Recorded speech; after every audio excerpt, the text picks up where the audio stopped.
That movie sucked. I kind of liked it. Movie Night Crew Network. Hello and welcome to Content and Capable, where I try to figure out what it really means to adult. Today I spoke to Carrie of Fandoms Gone Wrong all about her massive doll collection. We spoke about a lot of things, including different kinds of dolls and the art of doll dressing up and finding a good bargain. I hope you enjoy. Welcome to Content and Capable, Carrie. It's nice to have you back. Well, good to be back. Thanks for having me. Well, it's certainly a pleasure. I can't wait to just chat with you about adult doll collecting. It is a thing.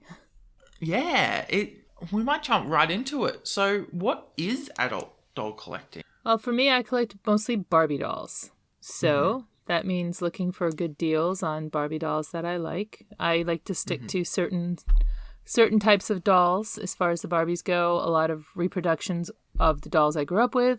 Or if I can find in good condition older dolls, as in the ones I actually did grow up with, that's even better. I do like the dolls that were like the generation before me, like the original dolls, but those are a little expensive to get a hold of in good condition, like $5,000, $10,000, $20,000. Yeah, not my kind of budget. Not with the volume of dolls I have. No, unfortunately, that might be a little bit out of a normal person's price range. Yes, and yet there are collectors who are totally up for it. It's crazy. Yeah, and so how did you get started doll collecting? Like, was it something you did as a child, or? So as a kid, I really loved playing with my dolls, especially my Barbie dolls. Really, really loved them. And at about 12 years old, I was informed that I was too old to play with dolls. Yes. So my grandmother offered this poor 12-year-old $100 cash to sell her dolls. I squirreled away my favorite doll and a couple of my favorite outfits and gave all the rest away for $100 cash. Back in 1980, that was a lot of money for a 12-year-old. So, didn't get to, I had those dolls, just kind of squirreled away that last doll, squirreled away my stuff, for lack of a better word, for years and years and years. And somehow they got lost, sadly. Couple years after college, I was working a job with this guy who liked Barbie dolls. And I thought, oh, that's interesting. He had all his sister's Barbie dolls. He had houses and dolls, and he dressed them up, and he was really into it. And we had discussed that I felt bad about having given up my dolls when I was younger because I really liked them. So he bought me a doll, my first doll in my adulthood. It was a Pizza Party Skipper, Pizza Hut themed Pizza Party Skipper. And he insisted not only that I take it out of the box, but play with it at work, which is kind of interesting because he was my boss. But yeah, so that's where it started. After that, I just kind of went bananas. Wow. And so when you say doll collecting, is there like a point in which like it's like obviously doll collecting, but is there a point in which where like you have to like draw a line and go, oh, were there points where you go like, oh, I don't have money, or oh, I don't have room, or oh, I just can't buy more dolls at this time? Yeah, throughout time there's been issues. Obviously, money can be an issue with expensive dolls. And most of my dolls usually range in the, $30 to $100 range. So they're not, most of them, very expensive, relatively. Space at this point is an issue. At this point, I only buy dolls that I truly like, that I truly love. If I don't love it, it's not going to get bought because there's no room for it. I have taken over a doll room that we built specifically for the dolls. They are also squirreled away in my family room, in my bedroom closet. Some of them are in the office downstairs. They're pretty much all over the place at this point. And so, I'm trying to figure out ways to reduce my collection because I have somewhere between 1,200 and 1,500 dolls. I'm not sure exactly at this point. I haven't done a recent inventory. So I tried to inventory a couple years ago, and I think it got as far as like 1,300 before I got exhausted. It's a big process. Yeah, that is a huge process. I'm always amazed with people who collect things because I just don't have the patience to like buy things and then like keep them and look after them. Especially especially with small children, like in my family still, like I'm always like worried that I'm going to have something wrecked. What's your most favorite doll? My most favorite doll. Gee, that's hard. There are so many. I'm going to say right now, and Charlie will kill me because Charlie also wants this doll. It is a hybrid. I took a doll that was a simple doll and I put a head on it that I liked better. So this is the doll. I'll show it to you. You can see it, but no one else can see it. It is basically a Model Muse body type, which is a really super skinny Barbie doll that's posed like a model would pose. And the head on the doll has pink streaks in her hair because it used to be a Fairytopia fairy. So I took the head off the Fairytopia fairy, so it's got like nice pink streaks in her hair. The makeup is nice and subtle. So she's not overdone. And I love that doll. I like to dress it up. It sits right on my desk. Yeah, it's probably one of my favorite dolls, but I have a lot that I love. And so, when you explain to like other people and other adults that you collect dolls, what are some of the reactions that you get? Well, most people think it's, oh yeah, you collect dolls, They act like, oh yeah, sure, okay. It's a childish thing maybe. It is. But you know what? Then they see them. Mm-hmm. Every so often I will bring someone who I know who thinks, oh yeah, you collect dolls, up to see the room where the dolls are displayed, and it floors people. It literally floors them. They just look and they're like, oh my God, this is beautiful. This is crazy. I love it and I can't understand it at the same time. Because it's so much. Kids love to come through and look at the room. I don't let them play in here. I do have dolls that they could play with, and plenty of Charlie's old dolls are around for them to play with if we have little kids over. But I like looking at your background reminds me of like my parents' cupboard, which is an interesting story because Mum complains that Dad has too many clothes. Because he works for the army, so he's got like 5 sets of uniforms, and then like the old set and the new set and like the current set. And I just go, when Mum complains about Dad's clothes, people go, oh yeah, the guy in the family's got, a clothes problem. And then they walk into my parents' cupboard and they go, oh yeah, there is like 3/4 of that cupboard that is just my father's clothes. So when you go like buying for dolls, what's your process? So at this point, most of it's been done online these days. Unfortunately, back in the day when we had lots of toy stores around to compete, I would go looking through the stores to find dolls that I liked. I was looking for dolls with hair that would look good out of the box. I am not a hairstylist by any means. So if the doll needs hair to be fixed, I probably wouldn't buy it unless I really loved the doll's outfit, in which case I would buy it, strip the outfit, and sell the doll cheaply to someone else or give it to a child. But normally I look for dolls that have hairstyles that I like that will look good out of the box, dresses that are beautiful or outfits that are really nice. And back in the day, I had choices. I could go to the toy stores and look for dolls. I could go online at eBay. eBay was reasonable back then. Shipping costs were like $3 or $4. Now it's like $15, $20. I don't buy on eBay very much. It's ridiculous. It is. I remember my parents used eBay quite a lot when I was younger. And then we switched to, I don't know whether it's in America, but Gumtree, which is like a second, it's like a second-hand like thing. I think it's very Australian. And it, that's where we go to buy all our second-hand products. And then recently, like Mum and I have discovered Facebook Marketplace. But it's been very interesting, like watching like the rise and fall of eBay, and almost as if, and I don't like using the word, but eBay's sold out to like the big companies because like a lot of brands sell stuff through eBay as well. Become like Amazon almost. Only, like I said, shipping prices are ridiculous now. I don't even like to sell things on eBay because of shipping prices, and their selling practices or their practices towards sellers is not generous. If someone buys something from a seller and the person says, oh, the box had a scratch on it, eBay might give them back their money and take it away from the seller, even though I could have said that there were 15 scratches on the box. They've done that regularly to people, and so I don't sell there anymore. If I sell, it's usually in person. So one place that I, up until a current situation that we're all in with COVID. Up until then, I would sell dolls at our annual conventions. We have annual conventions here in the U.S. They were having them at one point. Somebody was doing something in Canada periodically, and I know that there is a group in Australia that tries to get together. I don't think they actually have a convention, but they do try to get together. And there's a group in Italy that does a doll convention. But we do a doll convention here every year and have for a long time. I've been going since 2005. And so I will buy or sell dolls and doll accessories at the convention. Depending on how close it is to here, I may sell more.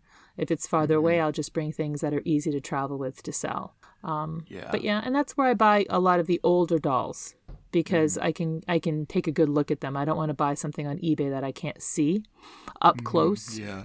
You know, I can't play with it because I've done that and bought dolls with legs were falling off or one, they were glued on. So they didn't move and you can't pose it. You can't, So, yeah. So Barbie doll conventions is a great place for us crazy adult collectors. Approximately 1,000 people at a time show up to talk about dolls and buy and sell dolls. Wow. And so when you've been collecting dolls, have you ever considered collecting dolls that weren't just Barbie dolls? So I do have some. I do like Disney. So I have some of the Disney dolls that have come out over the years, some of the princess dolls, a few character dolls.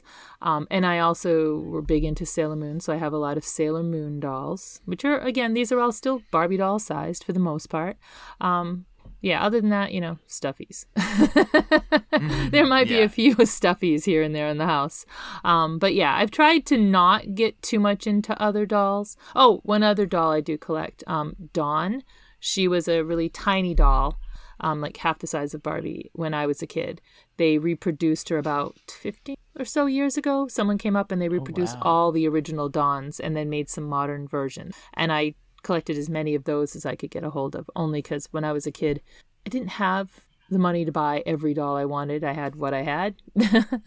So now I kind of, go a little crazy at times. I don't just have the dolls. I buy the stuff to go with them, so lots of clothes, have doll houses, cases, and Barbie licensed items.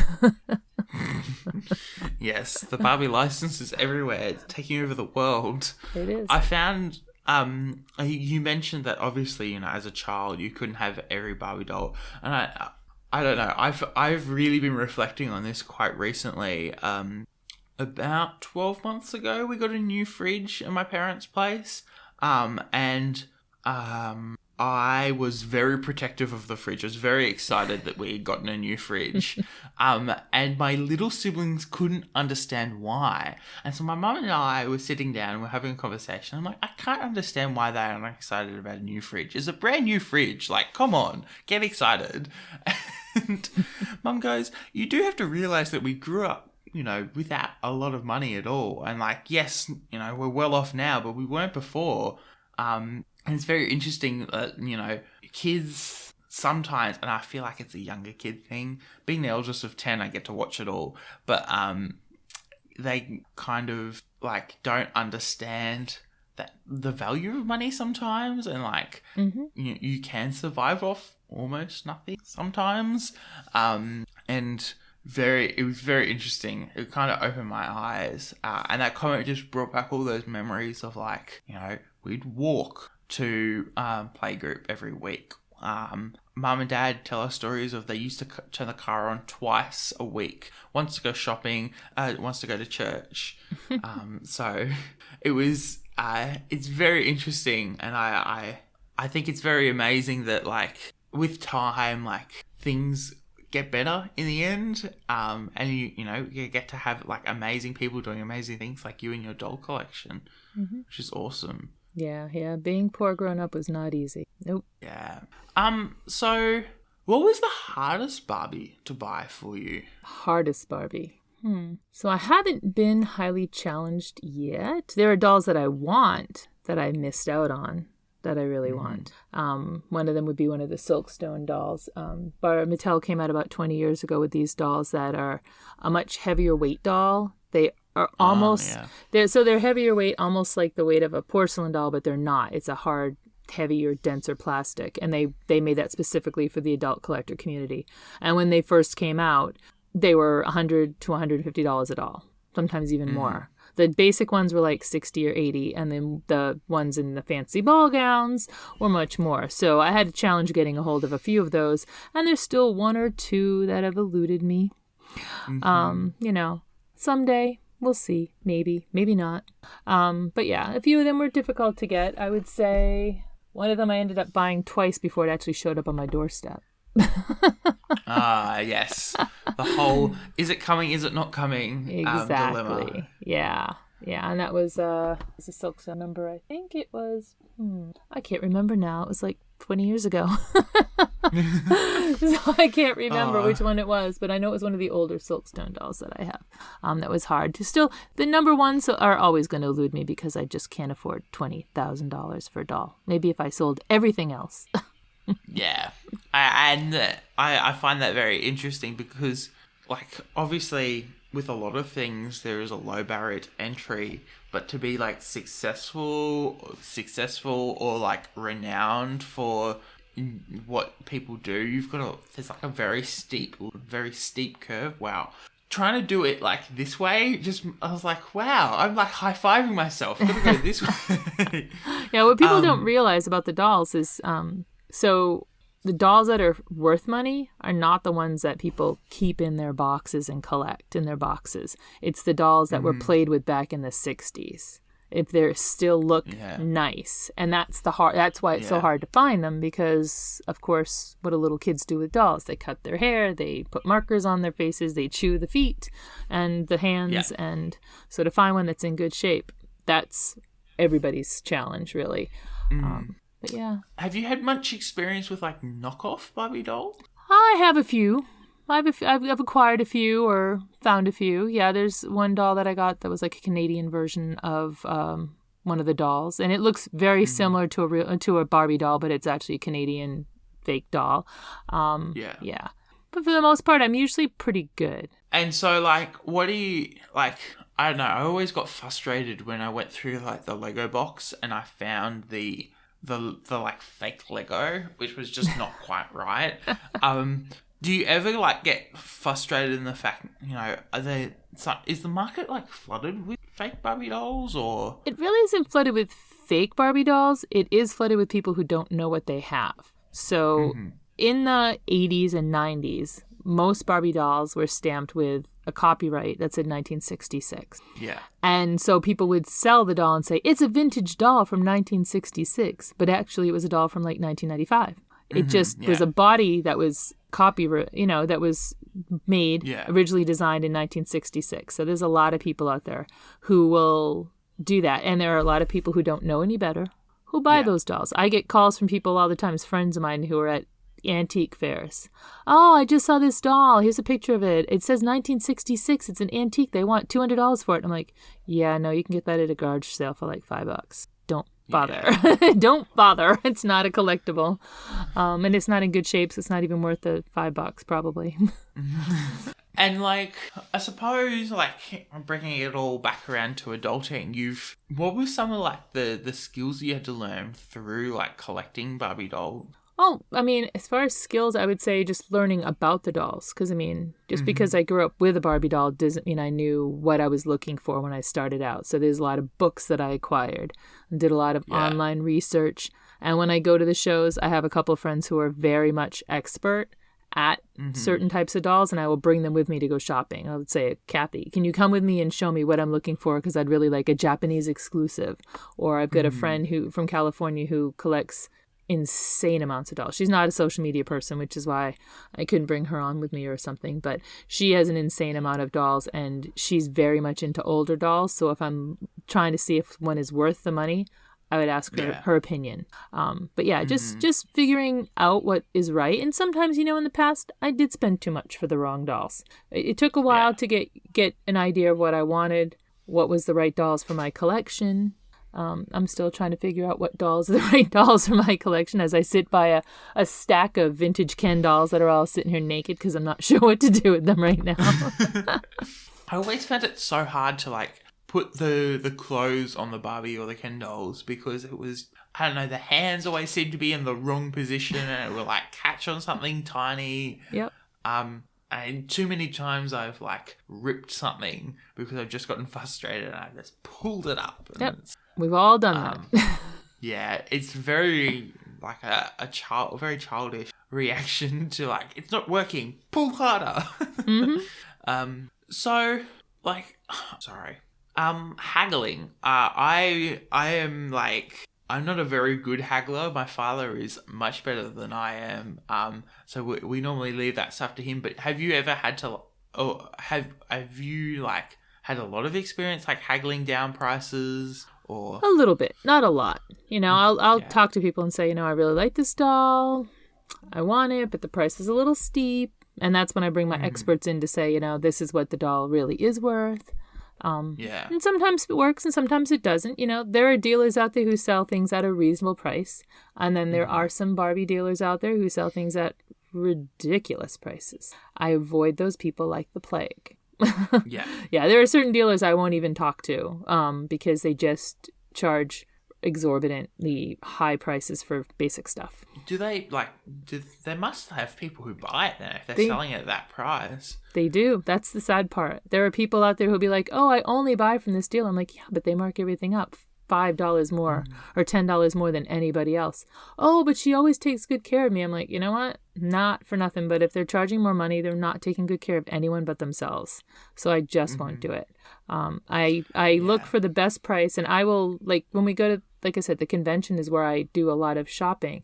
I will go from room to room where there's dolls for sale and write things down and say, okay, I found this doll that I wanted here for this price, and I found it in this other room for that price until I find a price that's within what I'm willing to pay for it. And that's either where I buy it or I'll go back to the room that had the best price.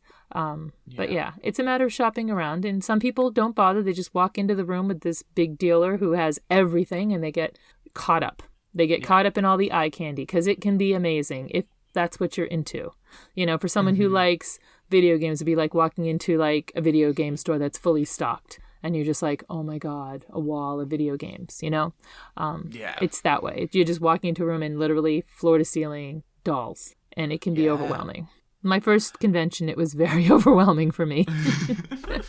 I was about to say, like, turning up to, like, I recently went to the Lifeline Book Fest and we were chatting about it on the Discord.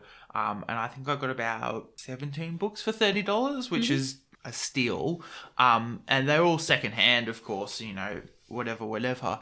But, like, I walked in there and it was 4:00 on a Tuesday afternoon and the place was wall-to-wall books. Like, this is like 3 halls of a convention center, which normally hosts like 3 different, like, either galas or balls or showcases or trade shows. Books, just books and books and books. I spent 2 hours there and it was 5 hours too short. I should have spent another 5 hours just looking through the books. I would have done that back in the day also. I loved books. I still love books, but I just can't read them very well anymore. I get tired and sleepy when I try to read.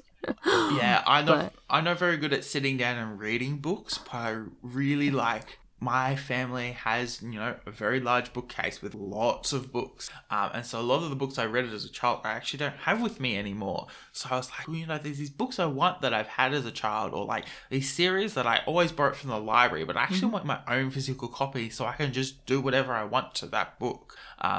And it's very refreshing to now have like a cupboard of books that I can always go to if I need something or want to sit down and actually read a physical book on the odd occasion that I have the brain space to do that. And like, did you ever like get backlash for like collecting dolls? Whether people go, you shouldn't be collecting dolls at all, or... Oh, sure. I mean, my husband doesn't exactly love the collection. He's gotten used to it over the years. He doesn't really have a choice. Other people think it's family members. Some of them think it's kind of, childish. And I say, you know what? No, because we all have our interests. We all have things we like. I also, back in the day, I collected books. I had a lot of books too. But they were just collecting dust, and I figured it would be better to give them to someone who appreciates them. The dolls I appreciate. I will say that there are days when I don't come in here for a little bit And then there are days I'm in here for hours just rearranging things and changing their clothes and looking at them and taking pictures and whatnot. And have you ever had to try to like move with all those dolls? So yes and no. The first time we moved from, I had dolls. I didn't have a lot. I probably had like maybe 40 or 50. Okay. So we moved that. But when we first moved into the house we have now, it was much smaller, and the dolls were housed in our basement. And I think a few years into the house, we had a flood. And so all the dolls had to quickly move upstairs. Very, very quickly move upstairs. A few dolls got damaged in the process, unfortunately, but most of them survived. And at that point, I probably had like 300 or 400. Not a lot. I mean, a lot, but not really a lot to me. The next time we had to move dolls was when we put an addition on our house. I put them in storage for about a year while we put an addition on the house. We added a doll room, so when they came in, I had a place to put what I thought was going to be all of the dolls. It turned out the room was sorely too small. We had a bigger room that was planned for the dolls, but I decided to be very nice and give the bigger room to Charlie instead of the dolls. I regret that some days. Maybe when Charlie moves out, eventually you just have 2 doll rooms. There's been talk of that. There's also been talk of eventually moving into a place that has different spaces where the dolls could go. But yeah, there's been talk about, when and if Charlie gets their own place, taking out the closet and just having literally one room go into the next and all dolls. I don't know if that'll happen. That's just a pipe dream, but then I could get them all on display and it would be wonderful. Of course, Charlie needs to take their dolls with them. I was about to say the biggest hurdle there is Charlie moving out, which I don't think Charlie wants to at this stage. Not yet. Although there's talk. There's talk, eventually moving in with friends. Yeah. It's a big hurdle, and it's a big mental. It took me 6 months to be mentally ready to move out after thinking about it for 6 months. Even then, I don't feel ready to, I'm moving again in another month. And I don't feel ready to, my place is a mess. I've got to, clean up so much before I leave. And so, you mentioned, the flooding. Has there been other, incidents where you've gone, oh no, I've damaged these, and, gotten really worried? I really, when we put them in storage for almost a year, I was concerned that they would be damaged because the place that I had them, they were all packed as best I could, and they were packed in, sealed plastic containers and whatnot, but it wasn't climate controlled like I would have preferred. Yeah. So it got cold in the winter, it got hot in the summer, and I expected to open up the boxes and find dolls that were melted or split or damaged. The only damage that I found in any of the dolls over time is that certain materials that Mattel used to design the dolls have degraded. Elastic bands holding hairstyles and things like that degrade regardless of the environment they're in. But we got lucky. I didn't have any other issues except for that one flood. I've been very, very lucky. Right now they're in the safest space in the house. Nice upstairs room that no one goes in except for me. Unless I'm giving a tour. Even Charlie doesn't come in here really unless I'm giving a tour or something. Yeah. And so when you do eventually, would you ever go, enough's enough, I'm not going to collect anymore? Or? At this point, I'm very picky. Nowadays, I only buy a couple new dolls a year. I haven't been to a convention in a couple of years because of COVID. So that may change. Next year, I may buy some more dolls when we finally get together, if that's possible. Fingers crossed. But for the most part, at this point, I'm trying to slowly figure out what dolls I want to keep and what dolls I want to get rid of. So I'm preparing to eventually sell a good chunk of the collection so that I can just appreciate what I have. I don't buy often, and I'll be honest, in the early years, I liked the play dolls that Mattel put out, the ones you could get at Target and Walmart and the toy stores. Nowadays, they're crap. To be quite honest, the quality of the dolls in the last 10 years are just so terrible. The collector dolls are still coming up pretty decent most of the time. Every so often, the holiday dolls look kind of terrible as well. But for the most part, it's the dolls that you can easily get in the stores that are they're just terrible quality. They no longer make substantial bodies. They're hollow. The clothes don't always wrap around the outfit. The front has a design and the back has no design. Or the hair only looks good in the box. The minute you take it out of the box, you see that it's got a bald spot or it's missing hair. It's sad. It's really sad. And I know, they've gotten into all of these trying to be inclusive. which I think inclusivity is really important in many ways, but the last thing I want is a fat Barbie doll. Maybe that's because, to me, Barbie's always been the ideal of what I'm not. She wears the clothes that I could never wear. She has the boyfriend that I didn't have. She drives the car that everybody wants. She's an ideal. She's not a real person. Mm-hmm. So to now see Barbie as being short and chubby or tall and chubby or, different things, that's just not me. Other people like those dolls, and that's why they make different kinds of dolls, but I'm not buying them. I went to one convention where they actually gave us an overweight doll as a gift, and I was like, this doll is going to be sold eventually. Not for any other reason, then it's just not my thing. And it's very interesting you make that point, because you've actually distilled what I was thinking about when a lot of those inclusivity things were making news. And I was thinking, Barbie is just what I'm not. And if we can accept that Barbie isn't real and Barbie doesn't have, of course, children and things like that, you got to take into account that children don't understand that sometimes. But yet again, I'm always surprised at children and how smart they are. But if we can understand that Barbie isn't real and isn't going to, represent reality very well, then sometimes I go, nah, I don't need. I don't feel a huge desire to then make Barbie. I understand maybe people of color and things like that. Oh, absolutely. But body sizes, yeah. But body sizes and things, I don't know. I struggle with that, because then it makes it too real and it gets a bit worrying. And then, Mattel wants to make more and more Barbie. So obviously, the more they make, the lower the quality is going to be. And at least in my mind, that's how it works. Yeah. The other thing that I think it hurts, at least for someone like myself, I have fashions from generations. And while there are variations and some fashions don't fit some dolls, usually a certain amount of fashions from each generation fit the dolls from that generation. And with these new dolls, each doll has a different fit of clothing. So really, they're making money off everything, because if you were a kid, you'd have to have the clothes for the fat doll and the clothes for the short doll and the clothes for the tall doll and and I just think that's a lot of clothes. I like the fact that my dolls can switch clothes. I can take a doll out from 1966 and put an outfit on it that's from a doll from today. Maybe not, maybe from the 70s or the 80s, but still. So, you can share some of the clothes, and it just makes for interesting combinations where some of these newer dolls are harder to dress in that regards. And like I said, it's just not me. I have some of the modern dolls. I bought some in the early years when Kmart came out with the doll with the shaved side of her hair. I liked that doll, so I bought that doll. A couple of the others. But like I said, when I took them out of the box, I realized that the quality was so poor that I just don't feel the need to buy more of them. I really don't. And it's unfortunate.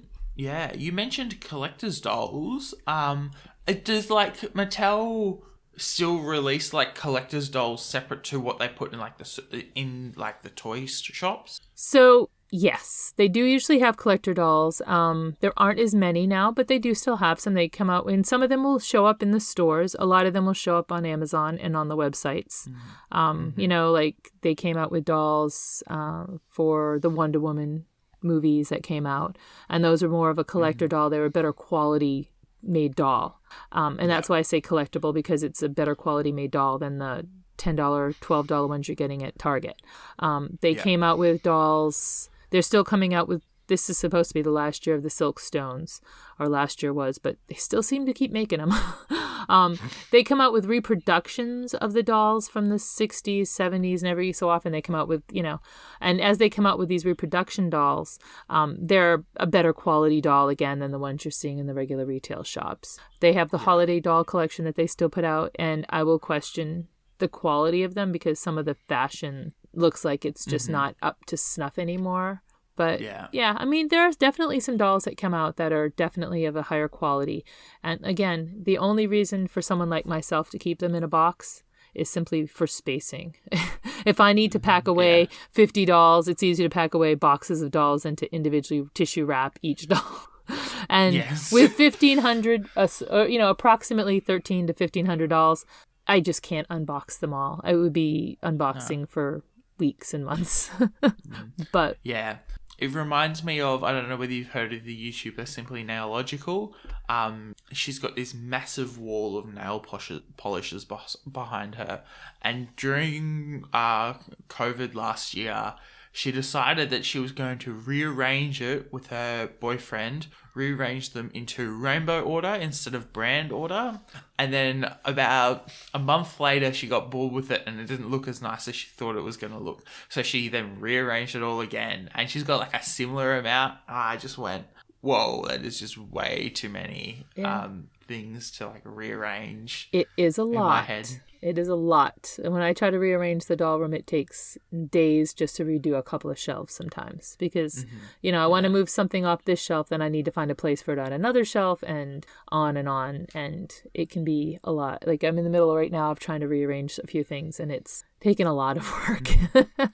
It's a very ADHD mentality as well. You go, I've got to take this, but I've got to put it over there, so I've got to like rearrange that one, and then 3 hours later you still haven't moved the original doll, but like you've still kind of like made progress. And with the ADHD, you sit down and start dressing the doll and say, "Oh, let's play dolls for a little bit, take some pictures."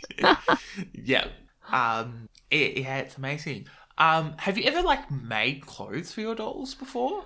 When I was a kid, a friend showed me how to make clothes. I cannot sew. So she showed me how to cut clothes. Now, this was the 70s, so caftans and crazy-looking loungewear was popular. So literally just cutting pieces of fabric in different ways to drape it over the doll and tying a ribbon around the waist to make a belt or whatever. But for the most part, no. I did try once to make doll clothes. It did not work out. I'm very good at shopping. So, like, sometimes for convention, we will do dolls as gifts for friends. And I will go online and find clothes that I like and then find dolls that I like to put them on. And I've made accessories. One year, I decorated dolls to be witches, and I made the hats, and I painted the shoes and made, like, a spell book and a wand for every doll. Someone else made the dresses. I could not make the dresses. And they weren't elaborate either. I just cannot sew at all. Wow, yeah. No, I don't know. I always forget that people can't sew. I always like make the assumption that people can. Only because my father taught us from a very young age. Not my mother. My mother doesn't like sewing. It's my father's thing. Mum goes, something needs to be sewed. It either goes to my mother or my husband. Like nowhere else. Which I find is very weird when I tell people that, like, my father does the sewing in the house. They go, really? Like, yeah, no, Mum does everything else. What has been, like, your favourite mashup that you've done? Like, old clothes on new dolls or, like, new clothes on old dolls? Oh, let me see here. Is she in here? I don't even know if I can find the doll. So there was a reproduction doll that I found. I put some older clothes on. She was a reproduction of a 1970s or 80s doll, and I put some vintage 1970s clothes on her, and she just looked fabulous to me. But I think it was a PJ. PJ is one of my favorite face molds for older Barbie dolls. She's just got this really cute little face. Pudgy cheeks. Yeah. She's just adorable.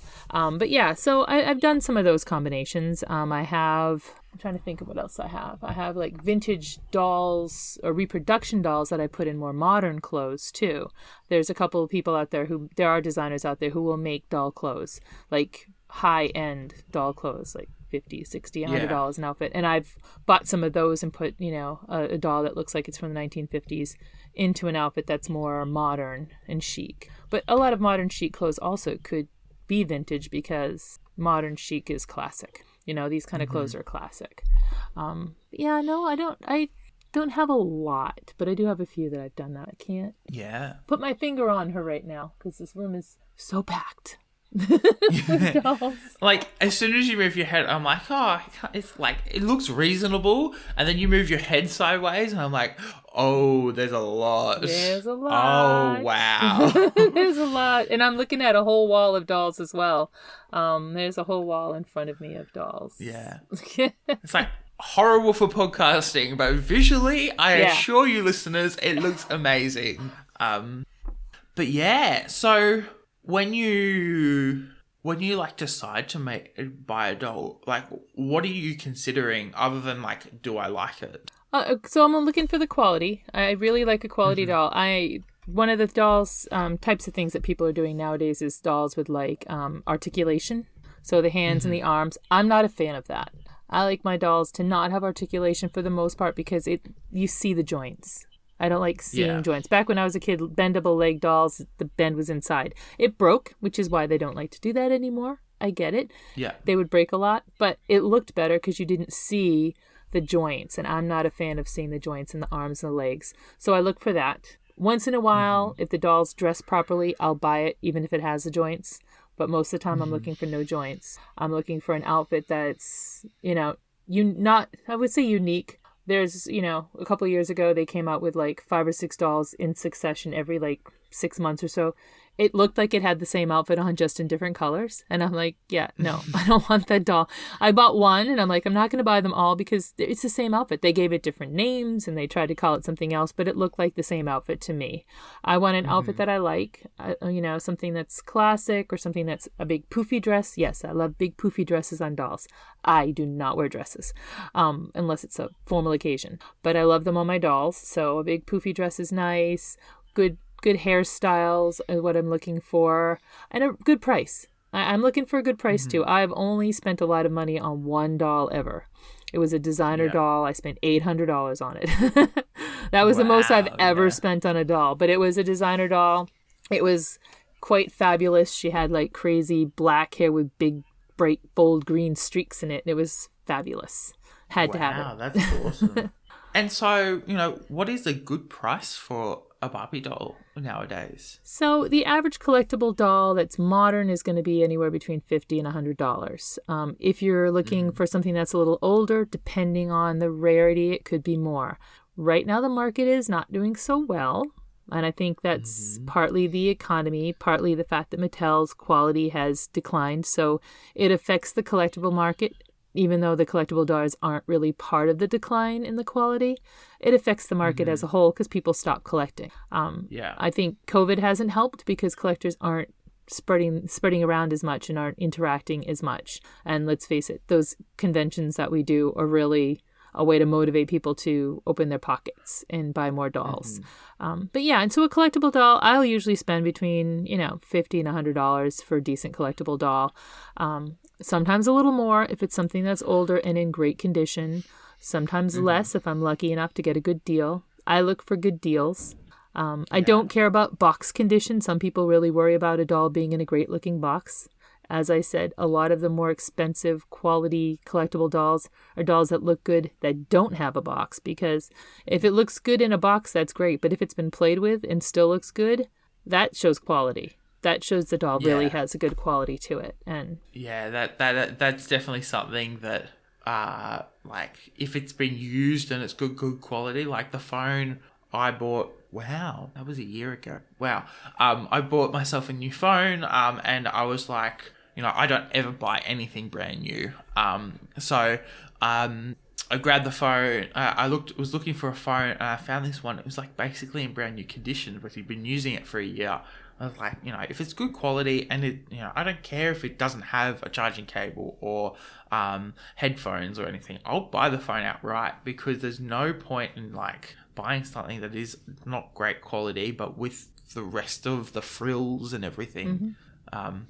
Do you find that sometimes you have to like really go, do I really want this? Or like, are you pretty like, oh, I want this, or oh, I don't want this? Oh, I waffle a lot.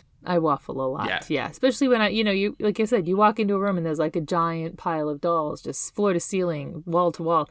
These are this convention. They do this in the hotel rooms. So you walk in a hotel room and the whole room is just dolls. And it's eye candy. It's like, oh my God, I want this and I want that. And then you have to think, well, do I really need that? Do I really want that? There's like 2 dolls out there that I really want that I'm still looking for a good price on. And so when I go to convention, I'll be like, oh, this doll is great, but it's not the one I'm looking for. And I shouldn't spend the money on it. So I'm not going to today. And it's hard because, and with the vintage dolls, like I said, unless I have an expert with me, I try not to, even though I want them. I have an affinity for certain dolls, and I see when I'm like, oh, I just need to take that doll home and love it. And so have you like recovered some of the dolls from your childhood? Like some of the dolls that you would have had when you were a child that you had to give away? Yep. I have pretty much versions of all of them. My favorite doll, Wow. the first doll I remember getting was a Malibu Barbie. I got it on my 4th birthday, and I have a couple Malibu Barbies. I remember having a Sweet 16 Barbie doll. I have the original Sweet 16, or a version of it. I also have another version that was a special edition. I have a Canadian edition. So I love those dolls. When I was older, I traded a doll. I don't even remember what doll I traded. It might have been Quick Curl Barbie to a friend for a fashion photo doll, which was really cool because she moved. There was like a little thing and she would move, and it was really funny. Her arms, and she had these really cool outfit changes and very disco looking back then. And so that I managed to replace her with a couple different dolls over the years. And I just, I collected also the ones that I wanted and never got, because I didn't have any of Barbie's family. I never had Ken dolls. I never had her sister Skipper or her cousin Francie. I never had a PJ doll, and I love PJ. So I have collected a bunch of those as well over the years in the same generation. I mean, my generation for loving dolls was the 70s and very early 80s. So most of them are 1970s dolls, and I've managed to get a lot. Yeah, that's amazing that, like, you've kind of, it's almost like it's come full circle now. You had to give away the dolls when you were 12, but now you've got them all back and you're like, ha ha ha, I've got them. Yeah, I did try rather unsuccessfully to get a hold of some of the other doll items I had, because I had at one point, one year for Christmas, my parents got me the townhouse and there was a pool set. I have tried to acquire those. The townhouse came in terrible condition and the pool set was shipped to me by an eBay seller in its original box. So it was destroyed upon arrival. It was a hard plastic set, and it was shipped in its original box, so it was smushed and it was completely cracked. I still have it, but it's not displayable. It could be repaired, but it would always look like it's been repaired. But I do have some of the accessories which I like that go with it. But it was really cool. It was a big pool patio set with a little cabana and lounge chairs. And like I said, acquiring stuff, especially through eBay, you just don't know what you're going to get. Some dealers pack everything nicely with packing peanuts in a box, and some people literally throw a plastic or brown paper bag around a doll box and put it in the mail. Yeah, I could never do that, even if I was like shipping something simple. Like, I recently went to the post office to ship $70 to mail it over to the United States. Oh wow. There's a real problem with the postage system here in Australia, because it's so cheap over everywhere internationally to post things, but our like national post carrier, Australia Post, which partially owned by the government, really struggles because it has to serve everywhere. Things are quite expensive to send just in general, even if you're sending it like within metro, because that also partially covers for the price to send things rurally as well, which take a lot more time and energy and effort. And because our population centers aren't spread out as evenly as they are in the United States, not to say that the population centers are evenly spread out anyway, we have to charge a lot more. But then, like, if you send something from America to here, it's going to cost a lot less. But we, like the Australia Post, don't get that money. So, like, you get a whole bunch of packages coming in from the US, but, like, Australia Post doesn't get, like, the money they need to keep going, even though they have to, like, continue to send these packages. It's interesting because they've gotten into the business packaging game as well. So, like, big companies will partner with them instead of, like, FedEx or UPS or DHL, which means that, like, they're the preferred like sender for things. I do vividly remember we went to Tokyo and they send you the physical like rail passes in the mail, and it came in this FedEx folder. I'm like, oh, FedEx, like, who sends things with FedEx? And then I realized it had come from Japan, and so obviously it went through FedEx instead of whatever their national mail service is. But yeah, like, I would never. I've sent a lot of packages with my mum, because mum sells things secondhand a lot. Even the package I sent, I was like, I've got to make sure it's sealed properly and that there's no way that this box is going to open. I understand people who would like just put a brown paper bag around it. Yeah. That's terrible. I had someone who was actually supposedly a dealer owning a doll shop who sent me something wrapped in a brown paper bag, literally. And of course, it came in completely smushed. Again, box quality isn't important to me for the most part, but I hated having to take the doll out of the box just to make sure it wasn't destroyed.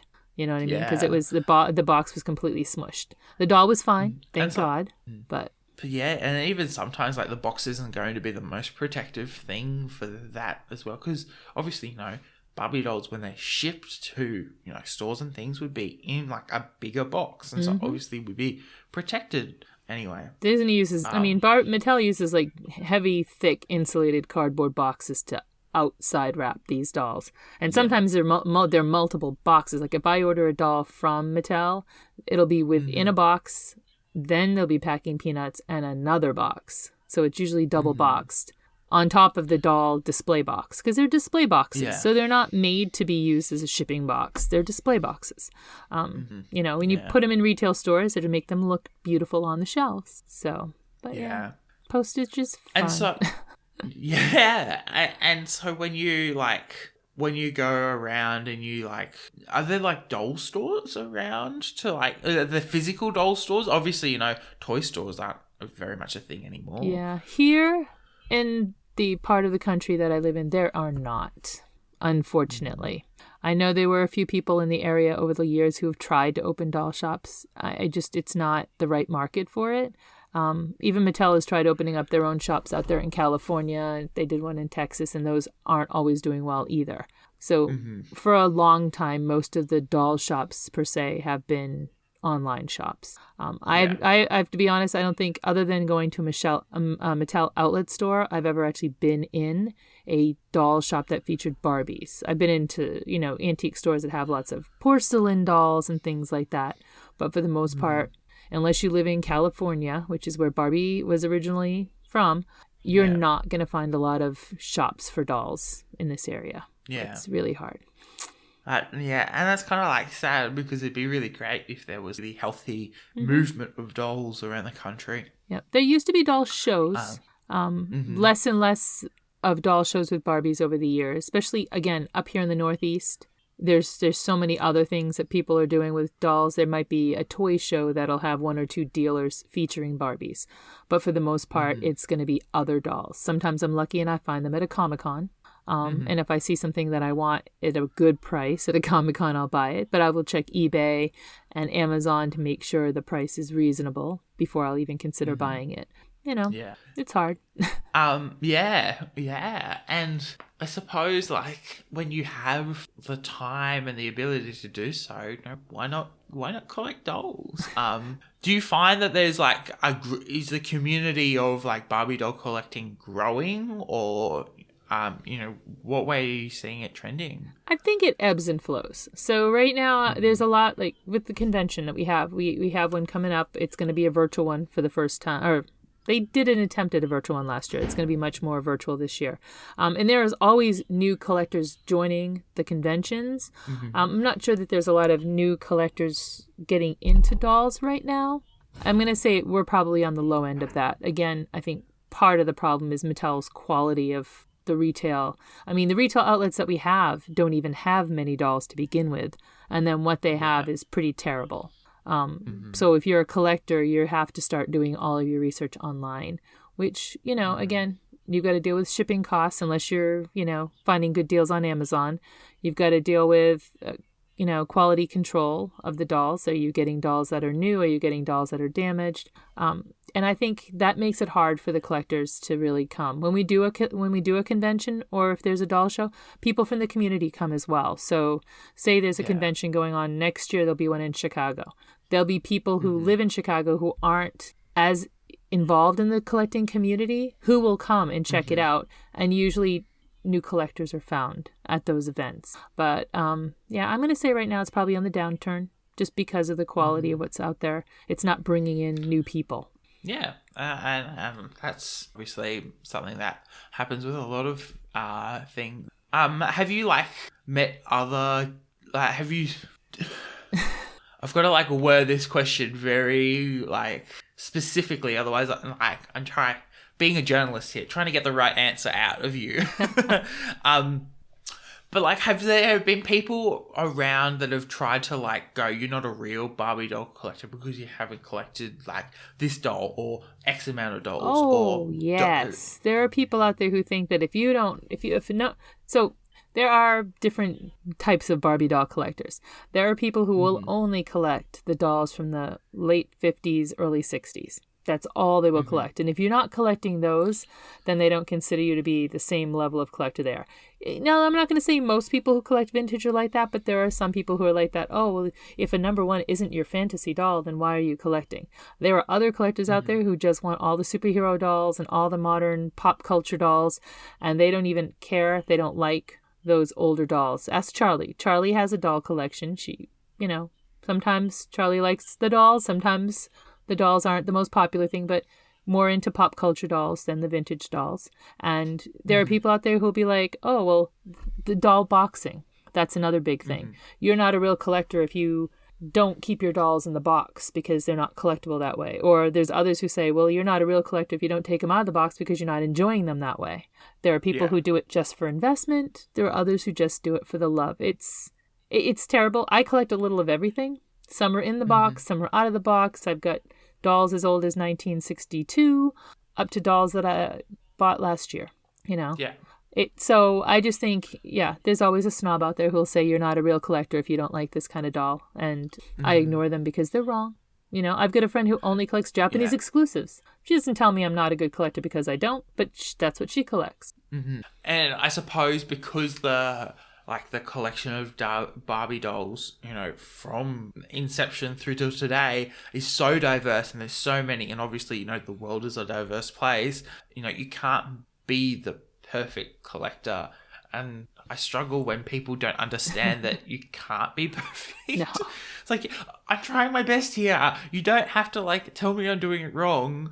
There's no one way to do it. There really isn't. Yeah. You buy what you like. And you buy it because you want to. If you want to do it for investment, do it for investment. I don't recommend it because just like anything else, value is relative to what someone is willing to pay for it today. Today, something could be worth $100. Tomorrow, it could be worth $15. Same item, just because someone's willing to pay $100 today and no one's willing to pay more than $15 tomorrow. You got to buy what you love. You got to collect what you love. And if you don't love it, get rid of it. Give it to someone else who'll appreciate it. Yep. On that note, thank you so much, Carrie, for being on Content and Capable. Thanks for having me. Where can people find you on the internet? So I have an Instagram account. It's Travel Planning by Carrie, where I post stuff about my trips, deals that might be going on at different places that I travel to, because I'm a travel agent. I know that we have Fandoms Gone Wrong on Instagram. Do not ask me all of them because I don't remember. But that's the podcast that Charlie and I do, which is basically about the different types of media that we enjoy: books, movies, TV, and whatever. That's where I can be found for the most part. Yeah, cool. And has there been any media that you've been consuming that you want to plug? I'm almost done watching the second season of Titan, which I really enjoy. It's the live action post Teen Titans television show. I know there's been people who love it, people who don't. I'm really enjoying it. So I'm looking forward to season 3 coming out shortly. But I've been watching that for the last 3 days straight. Wow. I do remember loving Teen Titans, so I'm gonna have to go and check that one out. So you can find me at sam.the.journalist on Instagram and TikTok, and samobjournalist on Twitter. Obviously, you can follow the podcast at content the letter N capable on Twitter, and content and capable pod maybe on Instagram. It's all in the show notes. To be honest, I'm terrible at remembering all the socials. Me too. And the thing I'm going... Yeah.